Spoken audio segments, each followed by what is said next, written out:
ওপেনাই থেকে আজকে বিশেষ খবর হচ্ছে রাজদ্রোহী রাজন্যা, কুণাল দেব করতে পারেন আর আমি করলেই দোষ, তাই আমার ছবিটা সাসপেন্ড হয়ে যাওয়ার পর এমনই মন্তব্য করলেন রাজদ্রোহী রাজন্যার নায়িকা।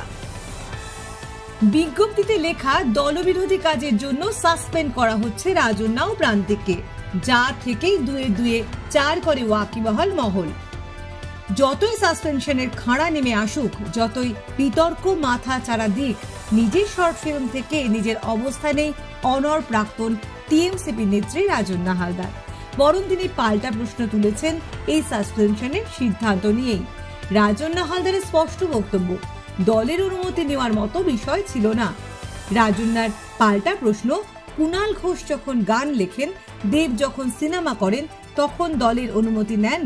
এরপরই অনড় রাজন্যার স্পষ্ট কথা, না দেখেই যখন সাসপেন্ড করেছে তখন এই সিনেমা নির্ধারিত সময়ে রিলিজ হবে। প্রসঙ্গত, আরজিকর কাণ্ড নিয়ে একটি শর্ট ফিল্ম তৈরি করেন তৃণমূল ছাত্র পরিষদের ভাইস প্রেসিডেন্ট তথা পরিচালক প্রান্তিক চক্রবর্তী। সেই ছবিতে মুখ্য চরিত্রে অভিনয় করেছেন তৃণমূল যুবনেত্রী রাজন্যা হালদার। শুক্রবারই প্রকাশ্যে আসে সেই ছবির পোস্টার। তারপরই তৃণমূল ছাত্র পরিষদ থেকে সাসপেন্ড করা হয় রাজন্যা হালদার ও প্রান্তিক চক্রবর্তীকে। ছবির নাম আগমন, ক্যাচলাইনে লেখা তিলোত্তমাদের গল্প।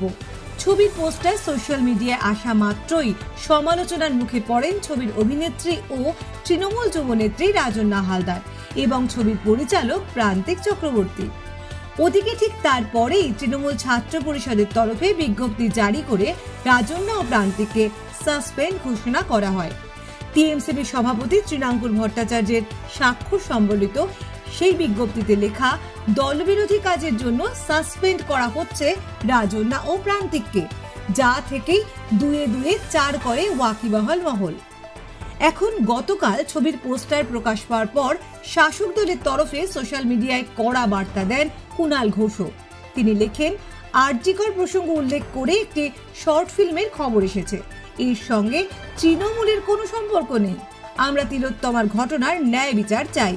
এই স্পর্শকাতর বিষয়কে প্রচারে ব্যবহার করার চেষ্টার আমরা বিরোধী।